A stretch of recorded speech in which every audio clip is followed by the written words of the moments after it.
Halo Sobat Brandly, kali ini kita akan membahas mengenai pertanyaan dari bab sistem reproduksi. Oke, pertanyaan kali ini adalah fase yang menunjukkan folikel berkembang menjadi folikel the graft yang masak dan merangsang pengeluaran LH disebut sebagai fase A. Folikel, B. Luteal, kemudian C. Pasca ovulasi, D. Menstruasi, atau E. Ovulasi.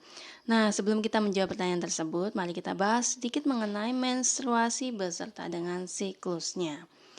Menstruasi adalah proses meluruhnya sel telur yang tidak dibuahi dan kemudian dikeluarkan bersama jaringan yang terbentuk di dinding uterus. Nah, siklus menstruasi itu berkaitan dengan pembentukan sel telur dan pembentukan endometrium yang pada umumnya itu berlangsung selama 28 hari. Siklus menstruasi ini terbagi menjadi 4 fase berdasarkan periode waktunya. Yang pertama adalah fase menstruasi, fase folikuler atau fase reparasi, fase fertil, kemudian fase luteal. Nah, apa saja masing-masing fase tersebut? Yang pertama adalah fase menstruasi. Ini dalam range waktu 1-5 hari.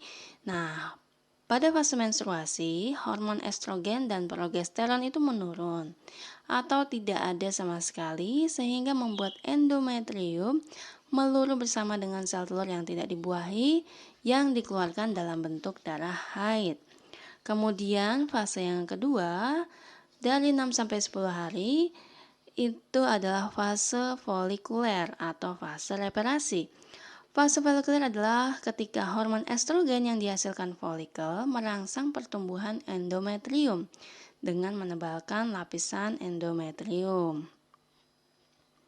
Kemudian pada fase fertil 11-18 hari, hormon estrogen meningkat dan memacu sekresi LH. Kemudian LH ini meningkat sehingga folikel mengeluarkan progesteron. Hormon progesteron berperan dalam pematangan folikel dan merangsang terjadinya ovulasi. Kemudian fase luteal yaitu hari ke-19 sampai ke-28. Pada saat ovulasi, folikel the graft itu pecah menjadi corpus rubrum.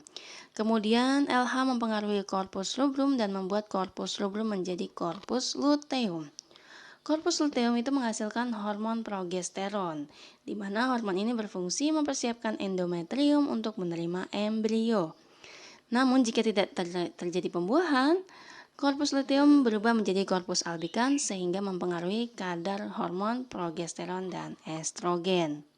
Nah, sekarang kita kembali pada pertanyaan di atas, yaitu fase menunjukkan folikel berkembang menjadi folikel the graft yang masak dan merangsang pengeluaran LH. Ini disebut pada fase, ini jawabannya adalah ovulasi. Namun kita cek dulu pilihan jawaban yang lain.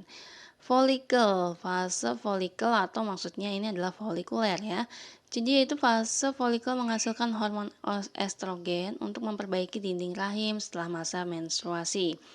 Jadi ini bukan jawaban yang tepat. Kemudian luteal, yaitu fase ketika folikel the graft pecah menjadi corpus rubrum. Kemudian di bawah pengaruh LH, corpus rubrum berubah menjadi corpus luteum. Dan jika tidak ada kehamilan akan berubah menjadi corpus albicans. Jadi luteal itu bukan jawaban yang tepat. Kemudian pasca ovulasi. Pasca ovulasi adalah fase setelah ovulasi, yaitu sama dengan fase luteal. Bukan juga jawaban yang tepat. Kemudian menstruasi. Nah, menstruasi ini adalah proses meluruhnya sel telur yang tidak dibuahi dan mati kemudian keluar melalui vagina bersama dengan selaput lendir dinding rahim. Jadi bukan juga jawaban yang tepat. Oke, jadi fase yang menunjukkan folikel berkembang menjadi folikel the graft yang masak dan merangsang pengeluaran LH ini disebut sebagai fase ovulasi. Ovulasi sendiri adalah proses pelepasan sel telur yang sudah matang dari ovarium masuk ke oviduk, sedangkan sel folikel yang sudah kosong akan berubah menjadi corpus luteum dan merangsang sekresi LH. Nah, itu dia tadi penjelasan mengenai pertanyaan tersebut. Semoga bisa bermanfaat untuk Sobat Brainly. Tetap semangat belajar. May you have a brainly day.